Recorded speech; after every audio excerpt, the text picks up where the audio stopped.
बिहार में जिस पप्पू को कांग्रेस ने भगाया उसे मोदी ने अपने मंच पर बुलाया, रातों रात कैसे पलट गई बाजी। पप्पू यादव ने मोदी के कान में ऐसा क्या बोला, नहीं रोक पाए अपनी हंसी। 30 सेकंड में कैसे बदला सब कुछ। पप्पू यादव ने लिया तेजस्वी राहुल गांधी से अपने अपमान का बदला, मोदी ने बिहार में कैसे पलट दी बाजी। 10 दिन पहले तक राहुल गांधी के साथ नारे लगाने वाले पप्पू यादव मोदी के मंच में कैसे पहुंच गए। पहले मोदी के खिलाफ प्रचार और अब मोदी के सामने पप्पू यादव दंडवत प्रणाम कर रहे हैं। मंच पर पप्पू यादव पहुंचते हैं, इसके बाद मोदी के कान में कुछ बोलते हैं, इसके बाद मोदी और पप्पू यादव ठहाके लगाकर हंसने लगते हैं, जिसे देखकर वहां पर मौजूद नीतीश कुमार और बाकी बीजेपी के नेता भी हैरान रह जाते हैं। मोदी के पूर्णिया पहुंचने के 30 मिनट पहले क्या हुआ था, जिसके बाद पूरी तस्वीर बदल गई। और क्या पप्पू यादव बीजेपी में शामिल होने वाले हैं? इसकी इनसाइड स्टोरी जानेंगे तो हैरान रह जाएंगे। कहते राजनीति में कुछ भी हो सकता है।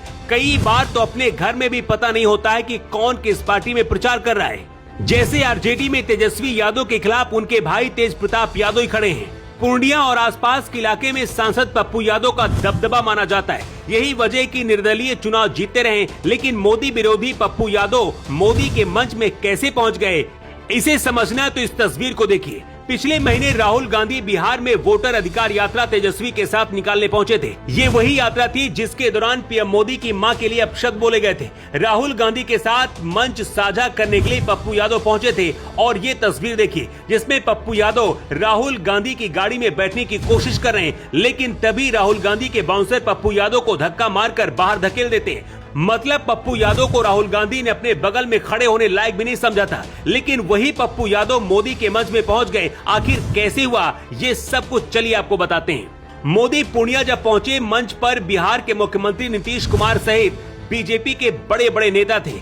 पप्पू यादव के साथ क्या हुआ इसके बारे में पहले मोदी को पता चल गया था, इसलिए पप्पू यादव को मोदी के मंच पर बुलाया गया और कल तक राहुल तेजस्वी के साथ मंच पर खड़े होकर मोदी के खिलाफ बोलने वाले पप्पू यादव मोदी के साथ ठहाके लगाने लगे। लेकिन बात सिर्फ इतनी सी नहीं है। दरअसल राहुल और तेजस्वी यादव ने एक साथ बिहार में यात्रा तो की, लेकिन इंडिया गठबंधन के बीच ही मुख्यमंत्री चेहरे को लेकर युद्ध शुरू हो गया है। वोटर अधिकार यात्रा को कांग्रेस राहुल गांधी की उपलब्धि बता रही है और आरजेडी के नेता तेजस्वी यादव को मुख्यमंत्री का दावेदार बता रहे हैं। सीट बंटवारे को लेकर भी इंडिया गठबंधन में बात नहीं बन पा रही है। हालात ऐसे हो गए कि राहुल गांधी के साथ यात्रा खत्म करते ही तेजस्वी यादव ने फिर से अपनी अलग यात्रा शुरू करने का ऐलान कर दिया है। इस बार बिहार की सभी 243 विधानसभा सीटों पर तेजस्वी ने चुनाव लड़ने का ऐलान किया है। तेजस्वी बिहार में वही गलती कर रहे हैं जो दिल्ली में अरविंद केजरीवाल ने की थी। तेजस्वी यादव का कहना है कि लोग समझे कि हर सीट पर तेजस्वी यादव ही उम्मीदवार है। ये दिल्ली के पूर्व सीएम अरविंद केजरीवाल और पीएम मोदी के वोट मांगने के तरीके की कॉपी लगता है। 2014 के आम चुनाव के कैंपेन के आखिरी दौर में नरेंद्र मोदी खुद के नाम पर वोट मांगने लगे थे। 2019 में तो ब्रांड मोदी पेश कर दिया गया था। ऐसे में तेजस्वी मोदी का मुकाबला करने के लिए तेजस्वी ब्रांड लेकर आ रहे हैं, लेकिन सवाल ये है कि क्या मोदी के सामने तेजस्वी ब्रांड टिक पाएगा। बीजेपी को पता है कि बिहार में कांग्रेस से नहीं बल्कि आरजेडी से सीधा मुकाबला है, इसलिए पप्पू यादव बीजेपी के लिए कारगर साबित हो सकते हैं। बिहार में आरजेडी का सबसे मजबूत वोट बैंक एमवाई फैक्टर है मुस्लिम और यादव।